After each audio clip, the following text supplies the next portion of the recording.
Donald Trump has spent decades mastering one thing above all else: control of the narrative. He controls it through repetition, intimidation, lawsuits, loyalty tests, and sheer volume. When that control slips, even briefly, the reaction is always the same: rage, retaliation, obsession. And that's exactly what happened after Jimmy Kimmel did something Trump never forgives. He made people laugh at the White House. Not at a policy, not at a rumor, not at an anonymous source, at the people standing right behind Trump every single day. By early 2026, Trump's second term had settled into a familiar rhythm. Press briefings were theatrical, claims were grand, facts were optional. And at the center of it all stood Karoline Leavitt, the youngest White House press secretary in American history, delivering talking points at machine gun speed with unshakable confidence. She wasn't there to clarify, she wasn't there to correct misinformation, she was there to dominate the room, overwhelm reporters, and project certainty, even when the claims didn't survive basic scrutiny. For months, the administration sold her as a symbol of a new era: youth, energy, loyalty, a fresh face defending old power. But Jimmy Kimmel saw something else. He saw a pressure point. Kimmel didn't attack Trump head-on that night. He didn't open with impeachment jokes or lawsuits or indictments. He did something far more effective. He zoomed in. He focused on the messenger. Because when you expose the messenger, you expose the message. The segment began the way many late-night segments do, with clips from the White House briefing room. Karoline Leavitt speaking confidently about economic miracles, historic border security, and unprecedented leadership. Each statement delivered with absolute certainty. And then Kimmel paused. He let the silence do the work. Because when you isolate those claims, when you strip away the applause lines and partisan framing, something becomes obvious very quickly. The story doesn't add up.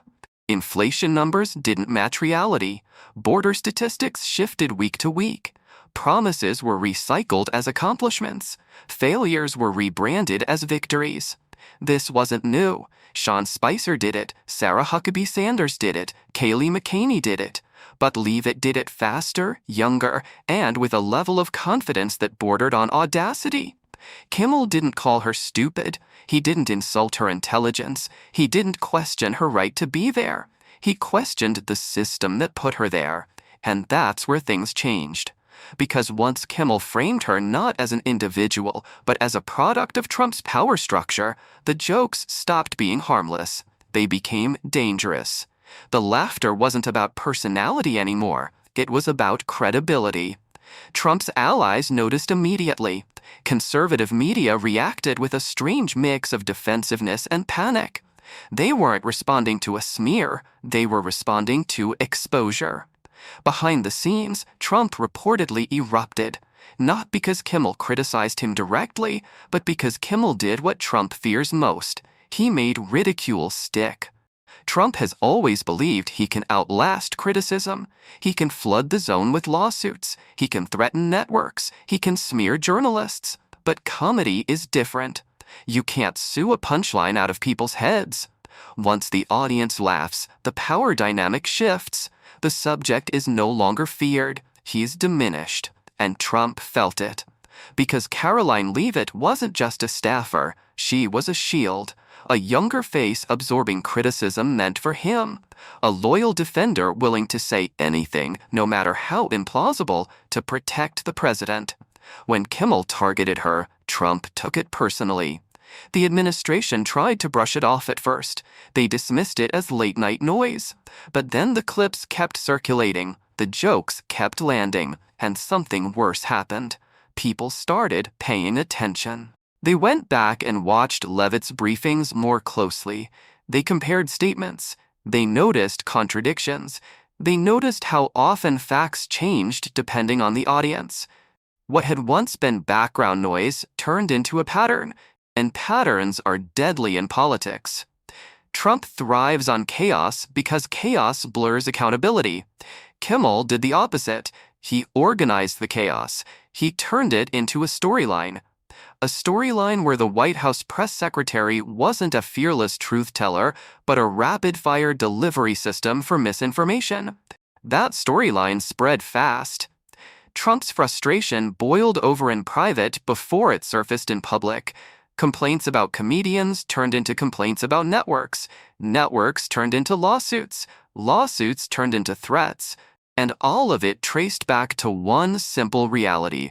Trump couldn't control Jimmy Kimmel. Kimmel didn't need access. He didn't need approval. He didn't need to be invited back.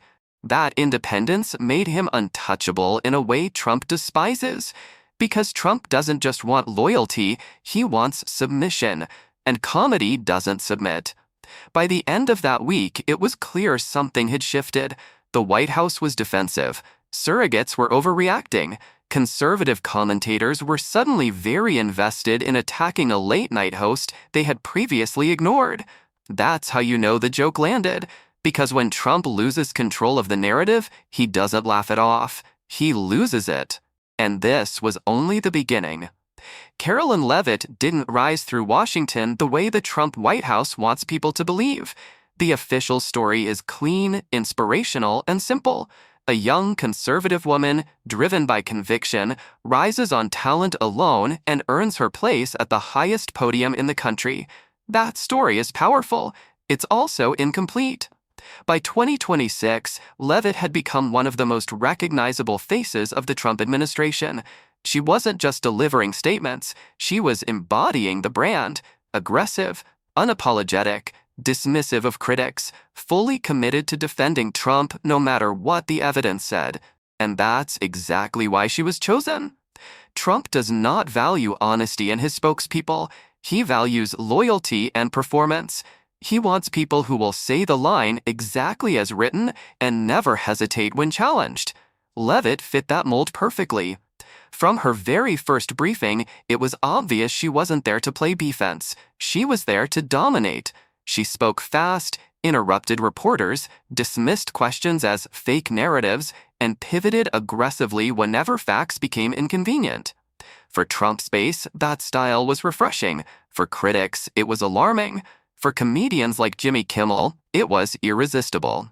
Because performance is easy to parody. Kimmel didn't invent her image. He simply reflected it back to the public in a way that stripped away the seriousness. When you remove the authority of the podium and the seal behind it, what's left is a person repeating claims that don't hold up. And once people started laughing, the illusion cracked. But the deeper issue wasn't just how Leavitt spoke, it was how she got there. Kimmel zeroed in on something the administration never liked discussing. Leavitt's political career before the White House was not a success story.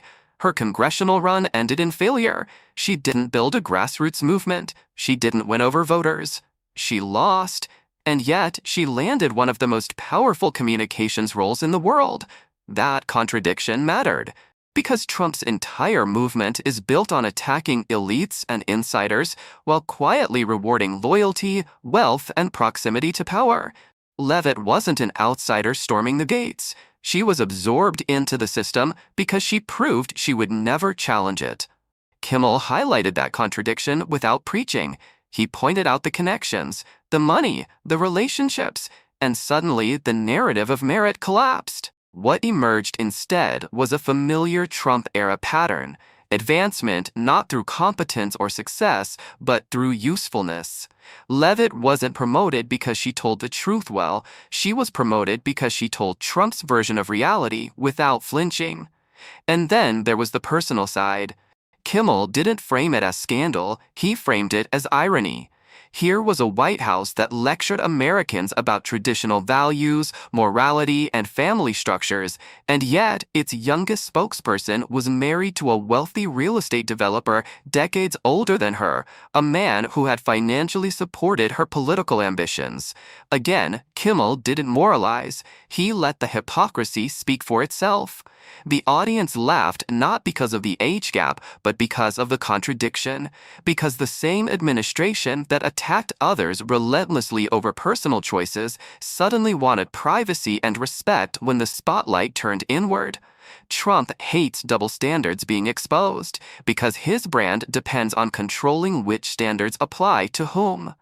As these jokes spread, something subtle but devastating happened.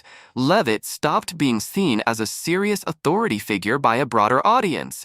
She became a symbol of the administration's contradictions. Young but delivering outdated talking points. Confident but detached from reality. Marketed as independent but deeply connected to money and power. And Trump noticed, because when your spokesperson loses credibility, you lose insulation. Every lie she told started reflecting directly back on him.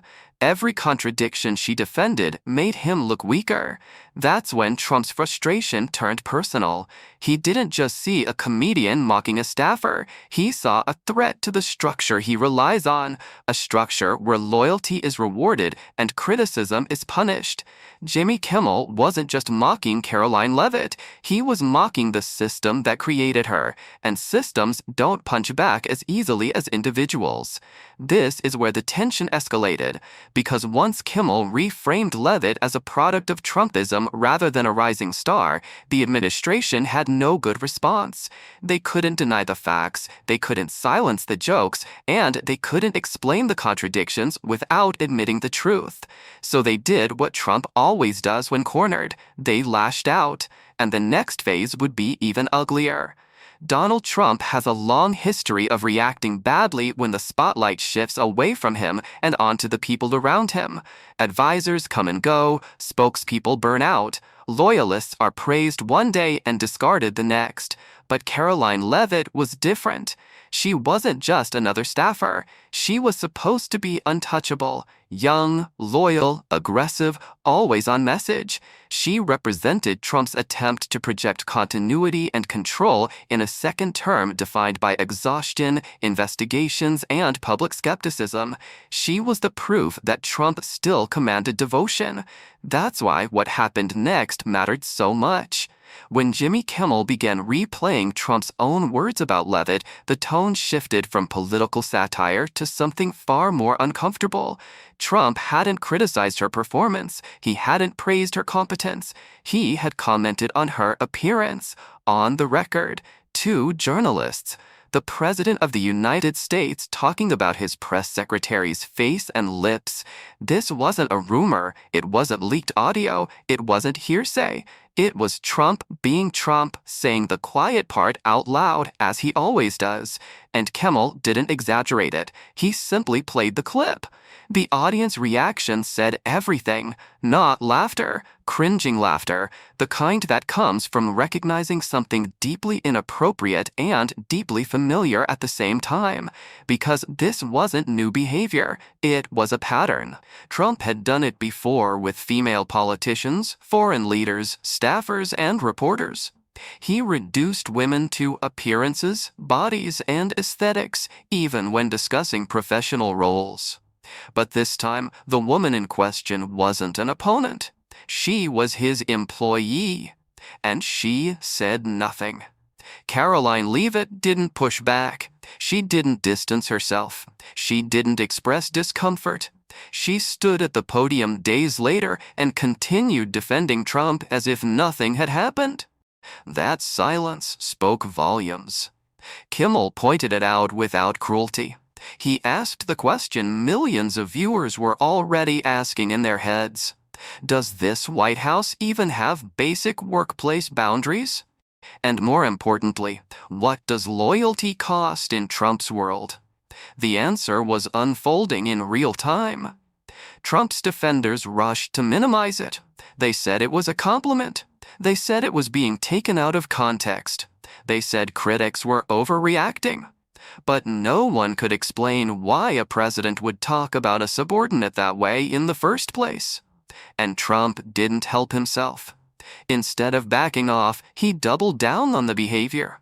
Within the same week, he made comments about the appearance of a foreign leader. Again, publicly, casually, as if it were normal. Kimmel laid the clips side by side. The effect was devastating. This wasn't a one-off. It was a worldview, a lens through which Trump saw women in power not as equals, but as objects to be appraised. And Karoline Leavitt was trapped inside that dynamic. She was expected to defend Trump against accusations of misogyny while being subjected to it. That contradiction didn't just weaken her credibility, it exposed the cost of her role. The more Kimmel highlighted it, the more uncomfortable it became for everyone watching. Even Trump allies stopped laughing along. Even conservative commentators hesitated before defending the behavior outright. Because some lines are hard to spin. Behind the scenes, frustration turned into anger. Trump reportedly complained about Kimmel obsessively, not because of policy criticism, not because of ideology, but because Kimmel kept replaying Trump's own words. Trump hates mirrors. He prefers distortion, exaggeration, chaos. But Kimmel held up a clean reflection and let the audience decide what they were seeing. And what they saw wasn't strength. It was insecurity. Trump's response followed his usual pattern: attacks on the media, threats of lawsuits, complaints about networks, grievances aired in public statements and private conversations. But none of it stopped the narrative, because the story wasn't being driven by journalists anymore. It was being driven by Trump himself. Every time he lashed out, it reinforced the idea that he couldn't tolerate scrutiny. Every time he insulted critics, it reminded people why comedians had so much material to work with. And Karoline Leavitt remained at the podium, defending him, defending the comments, defending the tone, defending the indefensible. That's when the story crossed a critical threshold. This wasn't just about jokes anymore. It was about power, silence, and the price of loyalty. And once that frame settled in, it was impossible to shake. Because no amount of talking points can erase a pattern once people see it. And the next phase would be even more damaging. Because Kimmel wasn't finished. By the time 2026 arrived, the Trump White House had stopped pretending accuracy mattered. What mattered was dominance, speed, repetition, confidence. Karoline Leavitt embodied that approach perfectly. She didn't hesitate. She didn't qualify statements. She didn't correct herself. She declared. And for a while, that worked. In Trump's world, confidence is treated as proof. If you say something forcefully enough, often enough, it becomes reality for the audience you care about. Leavitt understood that instinctively. She spoke in absolutes. Historic achievements, unprecedented success, total failure under Democrats, total victory under Trump. But Jimmy Kimmel did something that broke the spell. He slowed it down. He replayed the statements, side by side. Once you do that, confidence stops looking like strength and starts looking like recklessness. Take the claims about inflation. Leavitt repeatedly credited Trump for fixing the economy, citing selective averages while ignoring cost of living data most Americans actually feel. Kimmel didn't debate her. He didn't argue ideology. He showed the numbers she skipped. Groceries, rent, insurance, healthcare.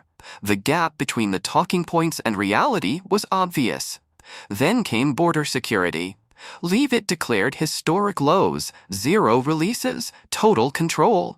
But when reporters asked for clarification, the numbers shifted. Definitions changed. Timeframes narrowed. What counted one day didn't count the next. Kimmel highlighted the pattern. Not one mistake, not two, a system. Whenever data looked bad, the definition of success changed. That's not communication, that's manipulation. The most damaging moment came early in her tenure, when Leavitt repeated a claim that the military had intervened directly in a domestic emergency and turned on the water to save a state from disaster. It wasn't true. There was no military operation, no intervention, no action matching the description. It was fiction. Kimmel didn't yell. He compared it to one of the most infamous lies ever told from that same podium, the claim about the largest inauguration crowd in history. The parallel was devastating, because history has a way of repeating itself when lessons aren't learned. From that moment on, Leavitt wasn't just a spokesperson making errors. She became part of a lineage, a reminder of how the Trump administration treated truth as optional and expected the public to play along. The lies kept coming.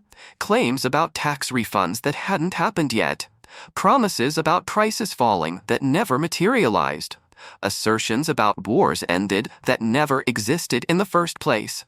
Kimmel joked that the number of wars Trump claimed to end kept changing, sometimes within the same week. The humor landed because it was true. And truth is always funnier than fiction when fiction is pretending to be truth.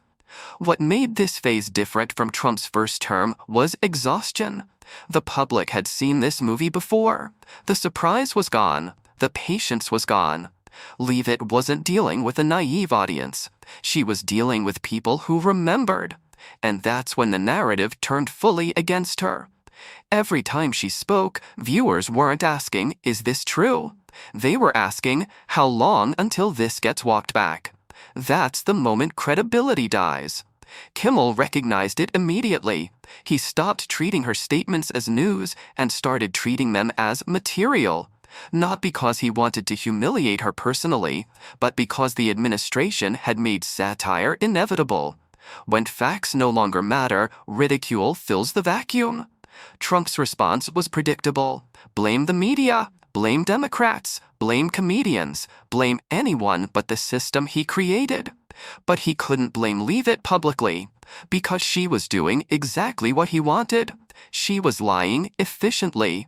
And that's the uncomfortable truth at the center of this story. Karoline Leavitt wasn't failing at her job. She was succeeding. Her job wasn't to inform the public. It was to protect Trump from accountability. The problem was that Kimmel exposed the cost of that strategy. Once lies are documented, once patterns are established, once humor makes them accessible, they lose their power. You can scare people into silence. You can overwhelm them with noise, but you can't erase a record. By late 2025 and into 2026, Karoline Leavitt wasn't just defending the administration anymore. She was defending her own credibility, and she was losing, which set the stage for the most explosive phase of all. Because when lies, power, and fear collide, the response is never calm. It's retaliation. By the time the dust settled, one thing was undeniable. Donald Trump hadn't just been irritated by a late-night joke, he had been shaken. This wasn't the controlled outrage Trump usually deploys for political theater. This was personal, messy, reactive, the kind of response that reveals insecurity rather than strength. The reason was simple. Jimmy Kimmel hadn't attacked Trump in the way Trump is used to. He didn't call him names, he didn't speculate wildly, he didn't rely on anonymous sources. He used Trump's own words, his own staff, and his own patterns. And that left Trump with nowhere to hide. In Trump's world, power depends on intimidation. Critics are supposed to flinch. Networks are supposed to hesitate. People are supposed to calculate the cost of speaking up. Kimmel didn't. And when intimidation fails, Trump escalates. Suddenly, the White House narrative shifted. Late-night comedy was no longer harmless entertainment.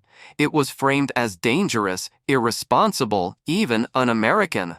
Allies began floating the idea that comedians were spreading misinformation, that satire had gone too far, that networks needed to be held accountable. It was the oldest authoritarian reflex in the book. Attack the messenger when you can't defeat the message. Behind closed doors, Trump fumed about ratings, influence, and relevance. The irony was impossible to miss. A president obsessed with attention was enraged that someone else had captured it more effectively. Every attempt to retaliate only amplified the story. Every complaint made Kimmel's segments more visible. Every threat confirmed the criticism. Every meltdown validated the joke. And Karoline Leavitt stood at the center of it all. She continued showing up at the podium, delivering lines about success, control, and leadership, while the administration around her looked increasingly unhinged. The contrast was stark. The more the White House tried to project authority, the more it appeared fragile. What made this episode different from earlier Trump media clashes was the timing. By 2026, the country wasn't shocked anymore. It was tired. The chaos no longer felt disruptive. It felt repetitive. Trump wasn't fighting a hostile press. He was fighting public fatigue. And fatigue doesn't respond to bluster. It responds to clarity. Kimmel's segments provided that clarity by distilling years of behavior into moments people could understand instantly. The obsession with appearances, the casual dishonesty, the demand for loyalty without accountability, the silence of those who benefited from the system. Karoline Leavitt became a symbol not because she was uniquely flawed, but because she was perfectly representative. She was what Trumpism looked like in its most polished form. And that's what made the humiliation so powerful. Trump didn't just lose an argument, he lost control of the narrative frame. The story was no longer about what the administration claimed it had accomplished. It was about how desperately it reacted to being mocked. Strong leaders don't fear jokes, insecure ones do. As weeks passed, the White House attempted to move on. New announcements, new distractions, new grievances, but the damage lingered.